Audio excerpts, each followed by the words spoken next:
बीती हुई सच्ची घटना ध्यान से सुनना। एक सेठ था, उनकी एकलौती बेटी बहुत सुंदरी पढ़ी लिखी थी, अभी कुछ समय पहले की बात है। उन्होंने सोचा मेरे बेटी को घर बार अच्छा मिले, और जहां घर बार अच्छा मिलने के लिए उन्होंने प्रयास किया, जो धनवान है वो गुणवान बेटा नहीं मिला। एक गरीब घर का बेटा उनकी नजर में आया, कहा ये बहुत सुशील है, बहुत अच्छा है, लेकिन धन नहीं है। कि कोई बात नहीं, मेरे पास में अपर्याप्त धन है, मैं धन देकर कोई फैक्ट्री आदि कामकाज शुरू करा दूंगा और ये बेटी को इस लड़के के साथ में विवाह करा दूंगा। उन्होंने बेटे को बुलाया और कंडीशन रखा, बेटा एक काम करना, तेरे पास धन नहीं है, ऐसे कहीं नौकरी करते कोई बात नहीं है, तुम बेटे के साथ में विवाह करना, तेरे लिए एक फैक्ट्री के लिए मैंने तुझे अभी 10 करोड़ रुपया तुझे दे रहा हूं, इस करोड़ रुपया से तुम अपने फैक्ट्री का, और जो होने के बाद में कमाई होगी तो उसको तुम दे देना। कंडीशन बात होगी, विवाह हो गया, फैक्ट्री लगा दी, और कमाई भी कई गुना बढ़ गई। लेकिन वो जमाई अपनी तरफ से कभी ससुर जी को रुपया देने की बात नहीं चलाई। उन्होंने सोचा ससुर जी ने दिया तो दिया, और क्या वो बात। एक बार कहीं पार्टी फंक्शन में गए थे, ससुर जी ने उनको जस्ट याद दिला दी कि बेटा तुमने जो लिया था अभी तक दिया ही नहीं, आपके पास तो पर्याप्त अभी कई करोड़ की तो हो गए।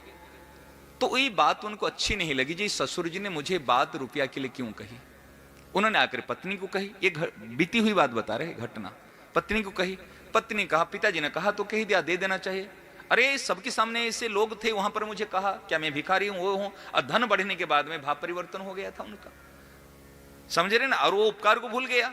भूलने के बाद में फिर उन्होंने कुछ, बेटी ने कुछ पिताजी को कही, पिताजी ने कुछ उनको कहा, ऐसे कहा सुना होकर के दोनों में कुल मिलाकर अप्रीति हो गई, द्वार पड़ गया, जाना आना बंद हो गया, और एक दूसरे को मारने मरने तक बैठ गए।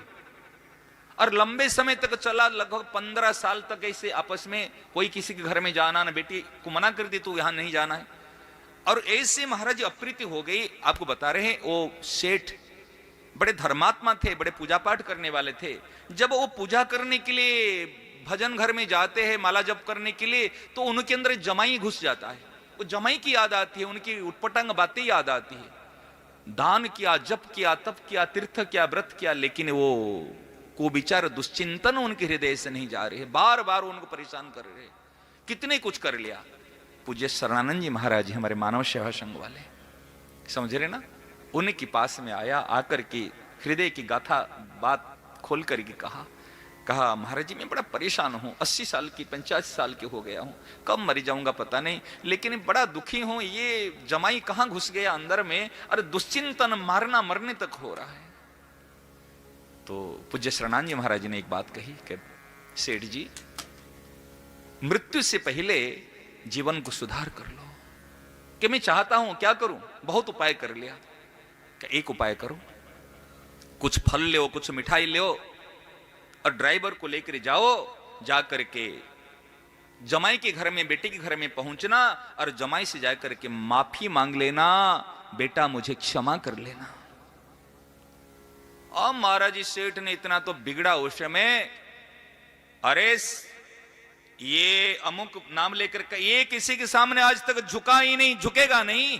एक स्वाभिमान है, मैं स्वाभिमानी व्यक्ति हूं, कैसे झुक जाऊंगा, मेरी कोई गलती नहीं है, आप झुकने के लिए कहे तो यही मैं आपके पास आया तो यही शिक्षा देते हो, मैं नहीं कर सकता हूं।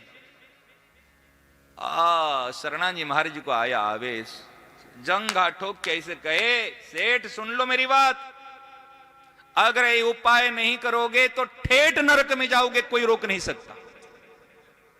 महाराज संतों की बात सुनकर कांप गए।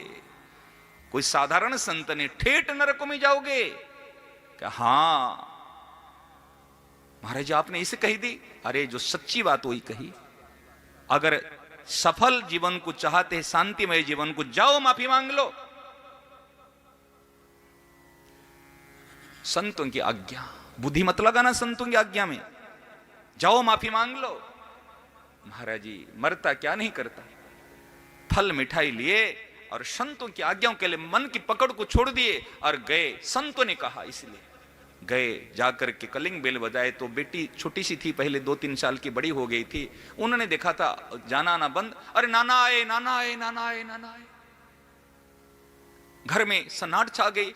उस समय में 12-1 बजे के आसपास से लंच करने के लिए डाइनिंग टेबल पर पतिदेव है, बेटी है, उनके एक छोटा सा बेटा है और वो बेटी सब बैठे हुए थे। अगर गेट खोले, अरे नाना आए, नाना, अरे क्या? और जाके फल मिठाई रखे, जमाई की चरण में लंबा होके पड़ गए कि बेटा मुझे माफ कर लेना, क्षमा कर लेना। जैसे जाकर क्षमा मांगे, ऐसे तो महाराज लगे धरती फट जाए, मैं समा जाऊं। वो जमाई उठे और उठा करके ससुर जी को ऐसे उठा के ऐसे छाती में लगाए और दोनों को पकड़े हैं, दोनों रो रहे हैं। जैसे राम भरत मिलन हुआ था, राम हनुमान जी का मिलन हुआ था, ऐसे महाराज जी दोनों को पकड़ के रो रहे और दोनों के आंसुओं से दोनों की पीठ भीग रहे। बोली बंद, सन्नाटा छाया हुआ है, बिल्कुल कोई बोल, सब रो रहे। कुछ समय के बाद में हिम्मत करके अलग हुए, बैठे, बेटी लाकर पानी दिया, पिताजी थोड़े से पानी पिए, बैठे कि बेटा मुझे क्षमा कर लेना, मुझे क्षमा कर लेना।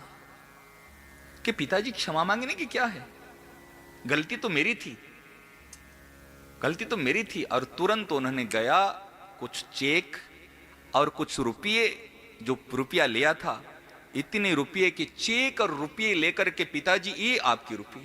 कि बेटा मैं रुपया मांगने नहीं आया हूं, रुपया लेने नहीं आया हूं, मेरी हृदय जल रहा था, हृदय को शांत करने के लिए संतों की आज्ञा लेकर आया हूं, मैं रुपया मांगने नहीं आया हूं, संतों की आज्ञा लेकर आया हूं, जलन मिटाने के लिए, शांति के लिए। कि आपको लेना पड़ेगा ना, बिल्कुल नहीं लूंगा, धन का अभाव नहीं है, शांति का अभाव था, धन का अभाव नहीं है, शांति का अभाव था। कि आपको लेना पड़ेगा, कि मैं नहीं लूंगा। महाराज जी लड़ाई होती थी, नहीं दूंगा, ये कहता था लूंगा, अभी लड़ाई हुई, आपको लेना पड़ेगा, अभी लड़ाई हो रही, मैं नहीं लूंगा। प्रेम में क्या ताकत है देखो, क्षमा में क्या है, क्षमा भूषण है, क्षमा असली बल है। क्षमा करना और क्षमा मांगना सूरवीर का काम है। कायर क्षमा मांग नहीं सकता और कमजोर कायर व्यक्ति क्षमा नहीं कर सकता, समझ रहे ना। फिर बाद में वो जो रुपया दिया था उन्होंने, कुछ बेटी के नाम पर, कुछ पोती के नाम पर, कुछ नाती के नाम पर, सारी रुपया को उन्होंने दे दिया। कहा अब मेरे रुपया है ना, अभी मैं ए कर लिया। महाराज जी पूरे परिवार प्रेम से मिले। 15 साल से घर में दिवाली नहीं हुई थी खटपट के कारण से। इतने सबके मन में गंगा जी लहर आई, शांति। और तुरंत गाड़ी में अपने घर में आए, और घर में आकर दीपमालिका, पूरे घर में दीपमालिका लेके सजाए। घर में आनंद है। आज लोग पूछते आज क्या है आज घर में, कि आज 15 वर्ष के बाद में हमारे घर में दिवाली आई है। आज तो सच्ची दिवाली है, आज तो सच्चा आनंद है। यही है हमारी